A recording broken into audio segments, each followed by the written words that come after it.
dimaksudkan itu. Bila pun ada pertanyaan, bagaimana Ustadz dengan syariat jihad? Teman-teman, jangan keliru. Jihad itu bukan menyerang. Jihad itu bukan menginvasi. Jihad itu bukan sengaja untuk menyakiti. Jihad itu bukan sengaja untuk menganeksasi dan makna-makna yang terkait dengannya. Syariat jihad itu Allah turunkan untuk memberikan perlindungan bagi umat Islam yang memang keadaannya pada saat itu terdesak mesti membela diri.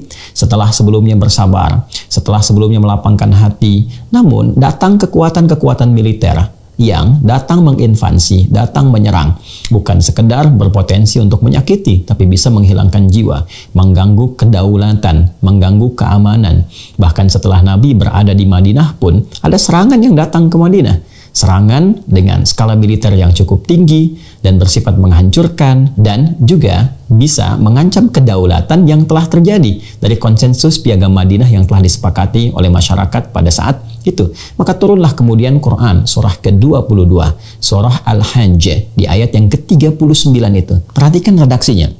Udzina lilladzina yuqataluna bi annahum zulimu wa innallaha ala nasrihim laqadir. Udzina lilladzina yuqataluna bi annahum zulimu, diizinkan mulai sejak ini kepada orang-orang yang diperangi itu, yang diinvasi itu, yang dituju untuk disakiti itu, ya, dan mereka dizalimi. Bi annahum zulimu, karena mereka dizalimi, disakiti, terancam, kedaulatannya terancam, jiwanya terancam, fisiknya terancam, negerinya terancam. Ya, dalam keadaan terancam itu diizinkan kata Allah untuk membela diri, dan itu normal terjadi. Jadi syariat jihad yang diturunkan adalah syariat yang oleh Allah Subhanahu wa taala ditujukan pertama untuk membela diri. Ketika terancam, silahkan membela. Yang kedua, menjaga kedaulatan. Ketika kedaulatan terancam, silahkan hadir untuk mempertahankan. Yang ketiga, ini yang paling menarik, dan ini adalah fitrah bawaan dalam berkehidupan. Ya, apa itu? Umumnya, seseorang ingin mendapatkan kedamaian, ketentraman, kebaikan, dan membela diri untuk melahirkan kedamaian, ketentraman, kebaikan, sehingga tidak terjadi potensi-potensi untuk menyakiti lagi karena memiliki izzah, memiliki kekuatan, dan orang dengan kekuatan itu akan sungkan, akan segan untuk menyakiti atau melakukan tindakan-tindakan yang bisa merusak. Itu normal dalam berkehidupan. Jadi jihad bukan ingin menghancurkan orang lain. Jihad bukan ingin menimbulkan kekacauan, apalagi kesan-kesan terorisme yang seringkali dimunculkan kekinian. Itu adalah sesuatu yang salah total, totally wrong. Ya, satu paradigma yang dibangun, citra yang ditunjukkan, tapi keliru dalam memahami baik konsep ataupun terapannya dalam konteks ini. Ya, kemudian teman-teman sekalian, pada bagian kedua kita juga melihat citra barat di sini. Nah, ini penting sekali, ya. Sampai saya batuk tuh, penting sekali untuk dilihat, karena barat ini ya selalu kesan standar gandanya begitu kuat. Ya, kesan standar gandanya begitu kuat. Saya ambil contoh begini. Kalau Anda lihat media-media barat yang menampilkan situasi di Ukraina dengan Rusia, ya kita ambil CNN misalnya, atau media yang lainnya, silakan perhatikan bagaimana propaganda yang dibangun untuk menampilkan anak-anak yang ketakutan, perempuan-perempuan jadi korban, ada kemudian yang di bawah kereta, ada yang kemudian di dalam kondisi anak-anak yang berlatih untuk bersembunyi dan sebagainya. Betul.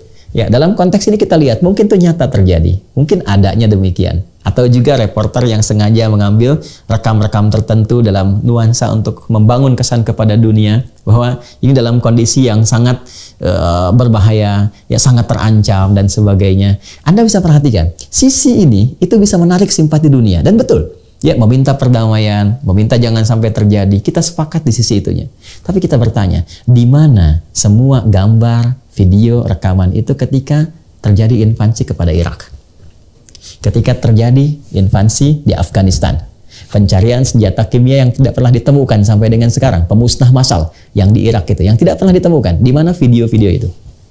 Di mana citra gambar-gambar anak-anak yang banyak menjadi korban? Perempuan-perempuan yang mengalami pelecehan, ya, tempat-tempat yang mengalami kehancuran. Video seperti sekarang itu tidak pernah ada. Berita-berita yang digambarkan tidak pernah muncul, sehingga dengan berita dan video itu tidak mencegah tragedi di Irak itu berlanjut. Tidak mencegah harapan-harapan untuk menemukan senjata pemusnah massal itu tidak dilakukan, karena memang tidak ada sama sekali. Dan bagaimana kejadian di Taliban? Ya, harapan-harapan tertentu yang semula mengkreasikan bagaimana menciptakan ya semacam pejuang-pejuang, kalau kita bisa sebut pejuang-pejuang lokal, ya kan? Milisi-milisi dalam bahasa kekinian yang didesain untuk mengalahkan Soviet. Dan setelah Sovietnya kalah, ternyata Amerikanya bertahan. Dan yang paling menarik kemudian menjadikan persoalan baru. Konflik antara Amerika dengan milisi-milisi ini yang menghasilkan terorisme yang sekarang kita kenal dan mendunia itu. Sebetulnya persoalan-persoalan terorisme yang percikannya sampai ke Indonesia itu bukan masalah kita. Bukan problem Indonesia. Itu problem yang terjadi antara Amerika dengan Afghanistan. Yang sebetulnya pecahan juga antara Amerika dengan Soviet. Jadi kita kebagian cipratannya. Kita kebagian bersih-bersihnya. Ini jadi persoalan juga.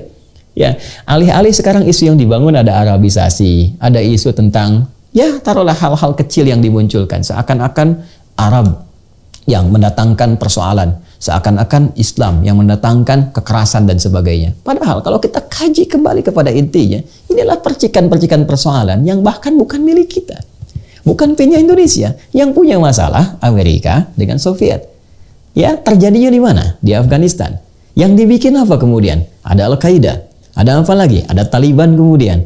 Lalu berkembang kemana? Berkembang kemudian ke Irak. Berkembang kemana lagi? Berkembang ke Syria. Dibikin apa lagi? Dibikin ISIS. Siapa yang membuat ISIS? Amerika juga. Yang jadi persoalan ketika kombatan milisi-milisi itu menyebar kemudian ke tempat masing-masing. Ada yang pulang ke negara masing-masing. Karena persoalannya dengan Amerika, Amerika harus memberikan kesan.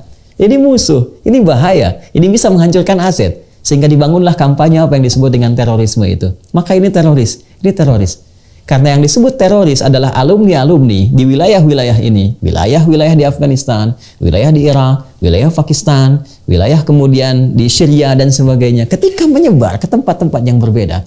Yang memang di antara mereka ada yang memang ingin berniat berjuang, ingin membantu, ya, tapi berada dalam spektrum pertikaian antara Amerika dengan Uni Soviet yang menjadikan ini sebagai proksi bahkan tempat untuk terjadinya persaingan dan peperangan militer. Ketika berpecah itulah yang harus muncul, ini berbahaya, ini teroris. Maka secara tidak langsung semua negara-negara yang menyatu, bersekutu atau di bawah tekanan Amerika harus memberikan satu kesan yang sama, kalimat yang sama. Kalau kata Amerika teroris, ya itu teroris.